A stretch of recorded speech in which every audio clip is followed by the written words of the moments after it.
What makes a good real estate agent? If you've ever wondered about that question, you're going to want to check out this video. And actually, there's a second video that I made about what makes a good selling listing agent. This video is going to be all about what makes a really good buyer's agent. And stick and stay to the very end of this video where I'm going to tell you how you can get a free, no obligation download of over 100 things a good buyer agent should be doing for their client. So check that out at the very end. Folks, my name's Armand, realtor with Team Armand EXP Realty. Please like, comment, and subscribe to our channel to be the first to receive news about what's going on in the housing market here in the Triangle, North Carolina area. All right, folks, let's dive into what makes a very good buyer's agent. First of all, a good buyer's agent should have, there's 7 attributes that a good buyer's agent should have. First attribute should be experience. Literally, how long have they been in the business? If they've only been in the business 1 or 2 years, they may not know what's going on well enough to deliver good service to their clients. I know that's tough on the newbies in the real estate industry, but that's just the way it is. A really good newbie knows how to find a really good mentor to help them do their deals. So ask them how long they've been in the business. Secondly, ask them if they're a full-time agent. The way we ask that is, well, how many houses did you close in the last 12 months? And they should be able to tell you that they've closed at least 8 or maybe even 10 houses here in the last 12 months. That, in our market, that's a full-time agent. It's an agent that's not making a whole lot of money, to be honest with you, but they can say that they're a full-time agent at that point. If they're only selling 1 or 2 or 3 or even 5 houses in the last 12 months, they're not a full-time agent. I really hope they have a second job or a significant other that is supporting them as they get their real estate business started. So they've got to have closed at least 8, probably at least 10 houses in the last 12 months. Better yet, 15, 20, or 30 houses in the last 12 months. Third thing to ask is are they local? Do they live in the area? And if so, how long have they lived in the area? I've lived in the Triangle, North Carolina area since 1982.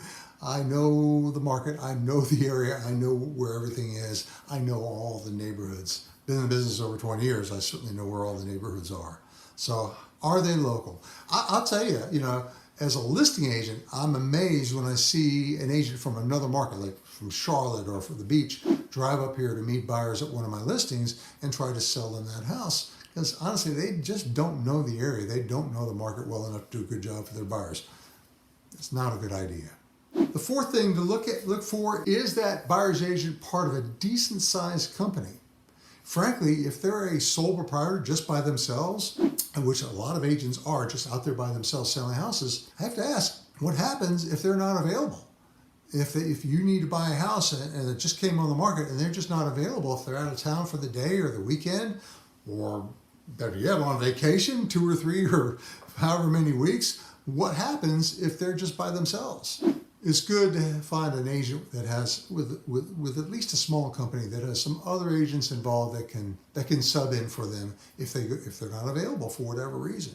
The fifth thing to look for is, does the agent have a good network?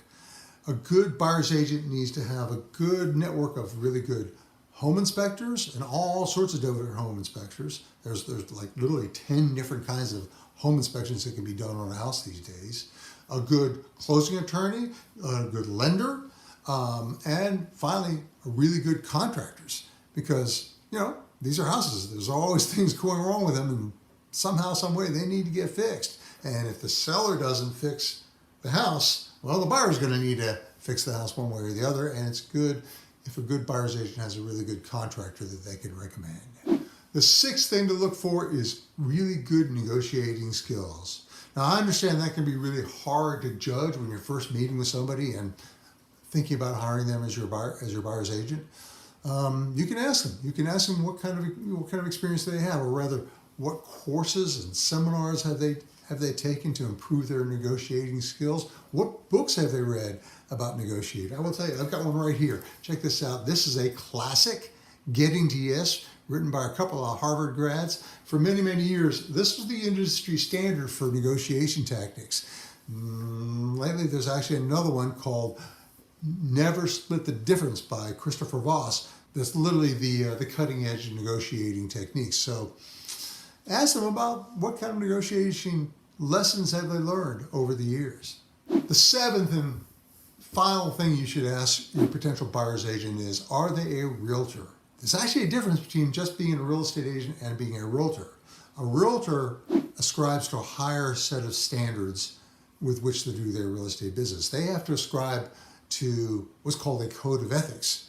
The National Association of Realtors, in order to become a realtor, you have to say, hey, I'm going to abide by the National Association of Realtors code of ethics. You have to take classes in the code of ethics, and you have to pass tests in the code of ethics. So there is a strong effort to maintain a level of ethics and integrity amongst realtors.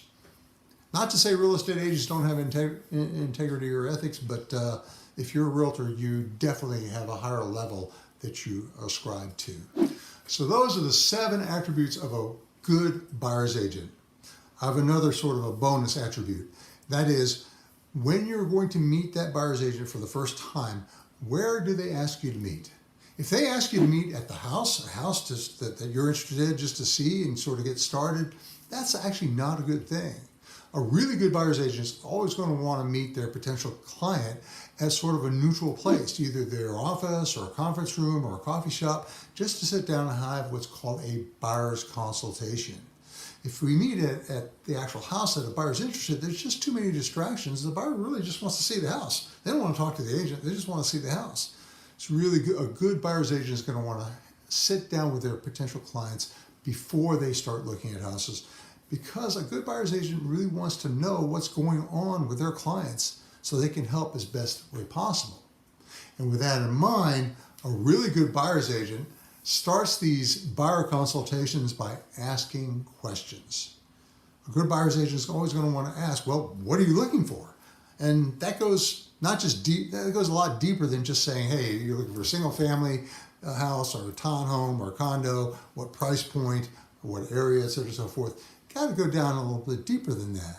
For example, a good buyer's agent is going to ask their client, what's most important to you? When you're buying a house, what are you really looking for? And really, they're going to ask, what are your non-negotiables? What are things you must have, and what are the things you cannot have? Like, can't be next to an industrial place, or, can't be out in the country. You've got to be in the city. Or maybe you do want to be out in the country and not in the city. Those are non-negotiables, potential non-negotiables, and a good buyer's agent knows to ask those questions to try to get to the deepest root of what's going on. Also, a good buyer's agent is going to want to have this buyer consultation because they're going to want to help their client explain the process. They're going to want to go over the importance of a really good pre-approval letter. They're going to want to go over how things are going to be communicated. Do you like emails? Do you like text messages? Do you like phone calls? A good buyer's agent is going to want to know that, and they're going to want to communicate with you the way you want to be communicated with. They're also going to want to explain how agency relationships work.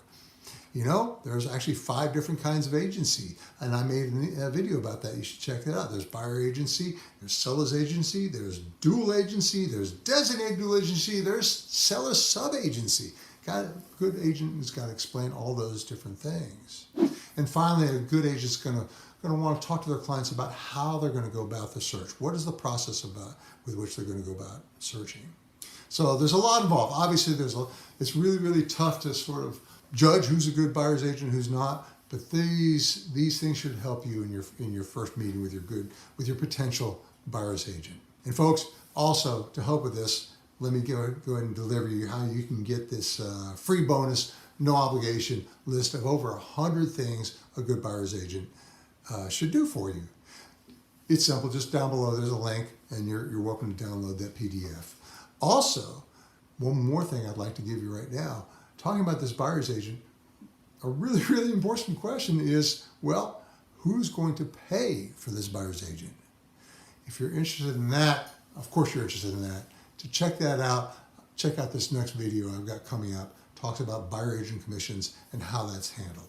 Thanks for spending your time with me, folks. If you've got any questions at all, please let me know. My full contact information is below. Whether you're buying a house in the next 9 days or 90 days, my team and I are ready to help you, so contact us ASAP. We'd love to help you. Thank you for your time. I really appreciate it.